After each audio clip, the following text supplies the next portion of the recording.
Independence day, స్వాతంత్ర దినోత్సవం కోసం చాలా మంది ఫ్రీడమ్ ఫైటర్స్ చాలా చాలా కష్టపడ్డారు. మనకి స్వాతంత్ర దినోత్సవం 1947 వచ్చింది.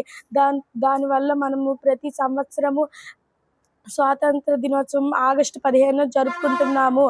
రిపబ్లిక్ డే 1915 వచ్చింది. అప్పుడు కూడా మనం చాలా బాగా సెలబ్రేట్ చేసుకుంటున్నాము. ఇంకా ప్రతి సంవత్సరం దీన్ని మనం చేసుకుంటాము.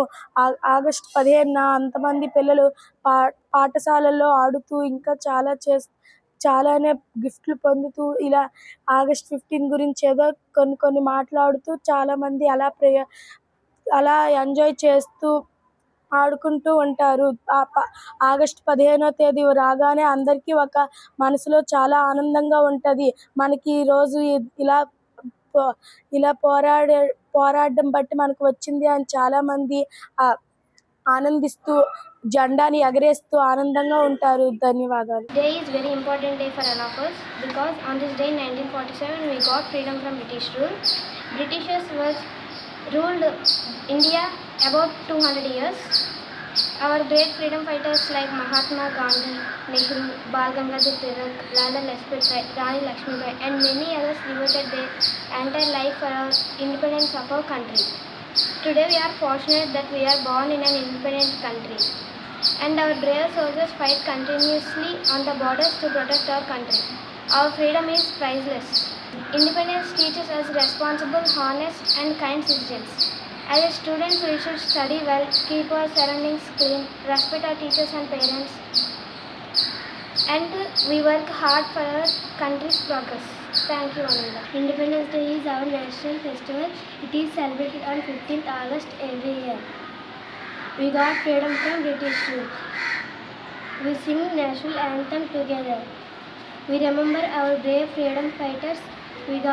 We should love and respect our country. We should keep our surroundings clean. అమ్మ స్వాతంత్రం ఎప్పుడు వచ్చింది? 1947. My name is Bhargav. I am studying 9th class. ZPH school గర్భం. భారతదేశం అనేది బ్రిటిష్ వాళ్ళు రావడం వల్ల చాలా కలువులు అనేవి ఏర్పడ్డాయి. ముఖ్యంగా తినడానికి తిండి లేదు. ఏ వస్తువు ముట్టుకున్నా పన్ను కట్టమని చెప్పేవారు. భారతదేశం అనేది వ్యవసాయ ఆధారిత దేశము. ఏ పంట పండించినా సరే మాకు సగం ఇవ్వండి అని బ్రిటిష్ వాళ్ళు అడిగేవారు. దీని ద్వారా బ్రిటిష్ వాళ్ళు అడిగిందే కాక వీళ్ళు తినడానికి తిండి లేక, పన్నులు కట్టడానికి డబ్బు లేక దీన్ని అన్నిటినీ అమ్ముకొని పన్ను కట్టేవారు. దీని ద్వారా బ్రిటిష్ వాళ్ళు రావడం వల్ల ఏంటంటే ఇండియా అనేది చాలా బాధపడమే కాకుండా భారతదేశం అనేది ఎక్కువగా కరువులకి లోటై ఉన్నది. బ్రిటిష్ వాళ్ళు ఎప్పుడైతే వచ్చారో అప్పుడు బ్రిటిష్ వాళ్ళు వచ్చి 200 సంవత్సరాలు అయింది. ఆ 200 సంవత్సరాలు కూడా భారతీయులందరినీ ఇబ్బందులు పెట్టడం వల్ల ఏంటంటే భారతీయులందరూ వేసుకోవడానికి బట్టలు లేకపోవడం, తినడానికి తిండి లేదు, తాగడానికి నీరు లేదు. తిండి తింటే పన్ను కట్టండి అని అడిగేవారు. ఈ రహదారిలో నడిస్తే పన్ను కట్టండి అని అడిగేవారు. ఏది అడిగినా పన్ను కట్టమని చెప్పేవారు. చాలా ఇబ్బందులు పెట్టారు. అలాగా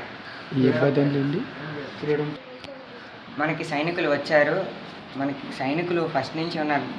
లైక్ మహాత్మా గాంధీ, నెహ్రూ, భగత్ సింగ్ వీళ్ళందరూ కూడా చాలామంది వచ్చారు. 1947లో వీళ్ళందరినీ తరిమి కొట్టారు.